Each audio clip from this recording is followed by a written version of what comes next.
Hello second year बच्चों, आज आपको मैं सुमलता चौधरी मैम संस्कृत हिंदी के संस्कृत खंड की प्रथम पाठ भोजस्य उदार्यम अर्थात भोज की उदारता। राजा भोज हैं, उनकी उदारता का वर्णन इस गद्य और पद्य मिश्रित पाठ में किया गया है। इसका मैं हिंदी में अर्थ आपको बताऊंगी। और बच्चों, आपके परीक्षा में संस्कृत खंड से गद्य और पद्य दोनों करने के लिए आता है और दोनों के अंक 7-7 यानी 14 नंबर के अंक होते हैं। और सरल इस मामले में हम बोलेंगे कि आपको बस हिंदी में इसका अर्थ लिखना होता है। प्रश्नोत्तर सामान्य हिंदी वाले बच्चों को नहीं आता। तो आप पहले मैं इसको उच्चारण करूंगी, इसका वाचन करूंगी और तत्पश्चात इसका हिंदी में आपको अर्थ बताऊंगी। तद कदाचित द्वारपाल आगत्य महाराजम भोजम प्राह देव कोपि नावशेषो विद्वान द्वारी वर्तते इति राजा प्रवेश्य इति प्राह। ततः प्रविष्टः सः कवि भोजमालोक्य अद्य मे दारिद्र्य नाशो भविष्यति मत्वा तुष्टो हर्षाश्रुणि मुमुच। राजा तमालोक्य प्राह कवे किम रोदसी इति। ततः कविराह राजन आकर्ण्यम मदगृह स्थितम अय लज्जानुचय पथि वचम आकर्ण्य गृहिणी शिशो कर्णो यत्नात् सुपिहितवती दीन वदना मयि क्षीणोपाय यद कृतं दशा वस्रु बहुले तदन्तः शल्यं मे तमसि पुनरुद्ध मुच्यः। तब किसी द्वारपाल ने आकर महाराज भोज से प्राह कहा, आगत्य आकर, कदाचित कोई, द्वारपाल जो द्वार पे पहरा देते हैं सेवक उनको, कि हे देव कौपिना अवशेषो, कौपिना अर्थात लंगोटी, जिसके शरीर पर लंगोटी कौपिन ही शेष है, यानी उस व्यक्ति ने पूरे शरीर पे कोई वस्त्र नहीं पहना है, केवल एक लंगोटी धारण किया है। तो हे देव कौपिन ही, लंगोटी ही जिसके शरीर पर शेष है, ऐसा विद्वान द्वारी वर्तते, द्वार पर है। राजा प्रवेश्य इति प्राह, राजा प्रवेश कराओ प्राह ऐसा कहते हैं। अर्थात बच्चों, इसका अर्थ कि कोई द्वारपाल आया है महाराजा भोज के द्वार पर, जिसे देखकर उनका द्वारपाल जाकर कहता है कि एक विद्वान आया है लेकिन उसने अपने शरीर पर केवल लंगोटी धारण कर रखा है। तो राजा को उत्सुकता होती, राजा कहते हैं उसे प्रवेश कराओ। ततः प्रविष्ट, तब प्रवेश करता हुआ सह कवि, वह कवि, भोजम आलोक्य, राजा भोज को आलोक्य मतलब देखकर, अद्य में आज ही मेरी दरिद्रता का नाश भविष्य तिथि हो जाएगा, ऐसा सोचकर उसके नेत्रों से हर्षाश्रुणि, प्रसन्नता के हर्ष के श्रुणि अश्रु बहने लगते हैं। राजा तम आलोक्य, राजा उसे देखकर प्राह कहता है, कवि किम रोदसी, कभी क्यों रोते हो।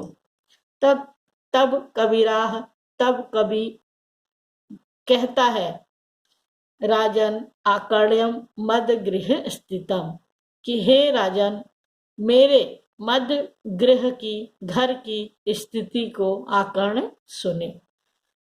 तब कोई द्वारपाल आकर महाराज भोज से कहता है कि हे देव लंगोटी ही जिसके शरीर पर शेष है, ऐसा विद्वान द्वार पर है, राजा प्रवेश कराइए ऐसा कहते हैं। और तब प्रविष्ट, प्रवेश करता हुआ वह कवि भोज को देखकर सोचता है कि आज मेरी दरिद्रता का नाश हो जाएगा। ऐसा सोचकर हर्ष से, प्रसन्नता से उसके नेत्रों से अश्रु मुमोच बहने लगते हैं, अर्थात निकलने लगते हैं।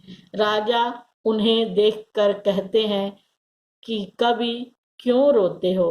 तब कवि कहता है, राजन, मेरे घर की मद गृह स्थितम आकर्ण, मेरे घर की स्थिति को सुने। अब देखिए पद्य खंड है, ये गद्य खंड था। पद्य खंड की व्याख्या श्लोक।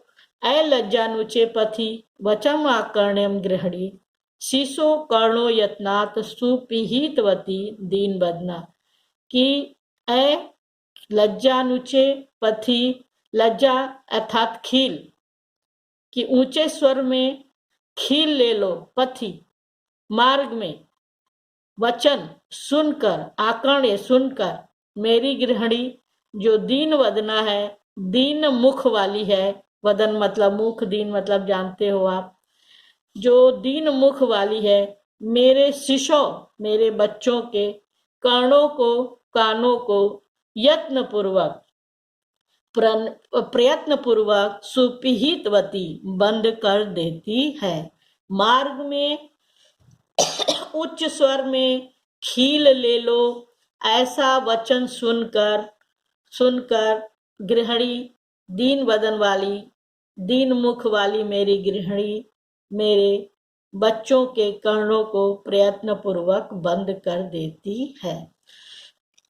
मई छिड़ोपाय यद कृतः, और मुझे छिड़ोपाय साधनहीन समझकर, मुझे साधनहीन जानकर, यद कृतम दशावश्रु बहुले, मेरी इस, मुझे साधनहीन जानकर मेरे इस दशा को देखकर उसके नेत्रों से अश्रु बहते हैं, और उस अश्रु बहते हुए नेत्रों से वो जिस प्रकार मुझे देखती है, तदह अंतः शल्य, वह मेरे हृदय में, अंतः में, मेरे हृदय में शल्य कांटे की तरह चुभता है।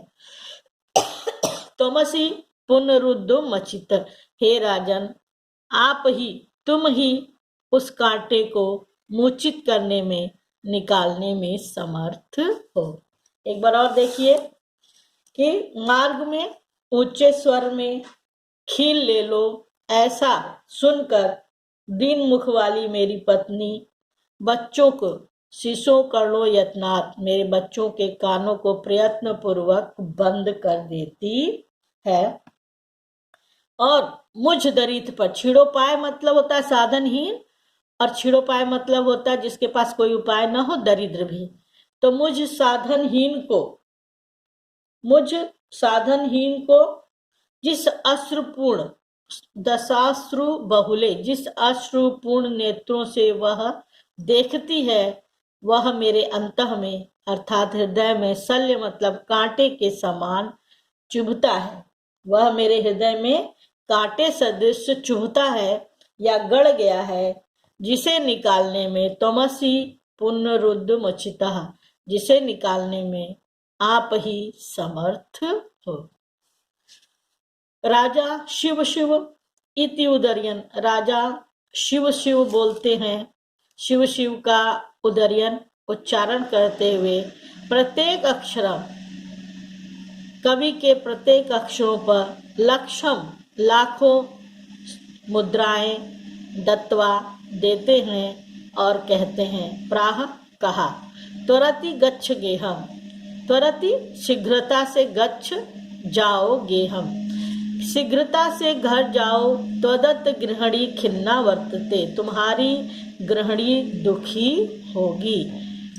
राजा शिव शिव इति उदर्यन प्रत्यक्षरम लक्ष्यम दत्वा प्राह, राजा शिव शिव का उच्चारण करते हुए कवि के प्रत्येक अक्षरों पर लाखों, ब्रैकेट में लिखेंगे, स्वर्ण मुद्राएं देते हैं और कहते हैं, त्वरति गच्छम गेह त्वदति गृहिणी खिन्ना वर्तते, शीघ्रता से जाओ घर, शीघ्रता से घर जाओ, तुम्हारी गृहिणी दुखी है।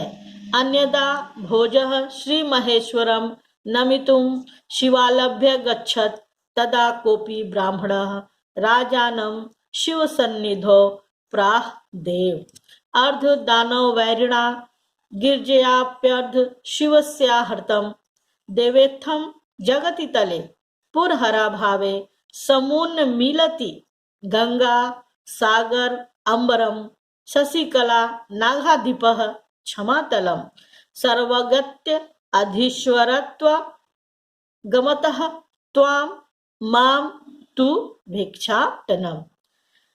एक आपने कवि के बारे में श्लोक पढ़ा। अब देखिए राजा जाते हैं श्री माहेश्वर अर्थात भगवान शिव के मंदिर।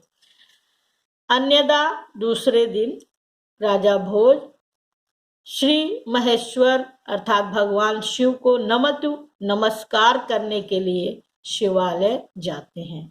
वहां कोई ब्राह्मण राजा के शिव के सन्निधो समीप पहुंचने पर प्राह कहता है। राजा के शिव के सन्निधो समीप पहुंचने पर प्राह अर्थात कहता है कि देव अर्ध दानव वैरिणा गिर्जाप्यर्ध शिवस्य अर्थम कि भगवान शिव का अर्ध भाग भगवान शिव के शरीर का अर्ध भाग दानवों के वैरिणा मतलब शत्रु अर्थात विष्णु ने ले लिया।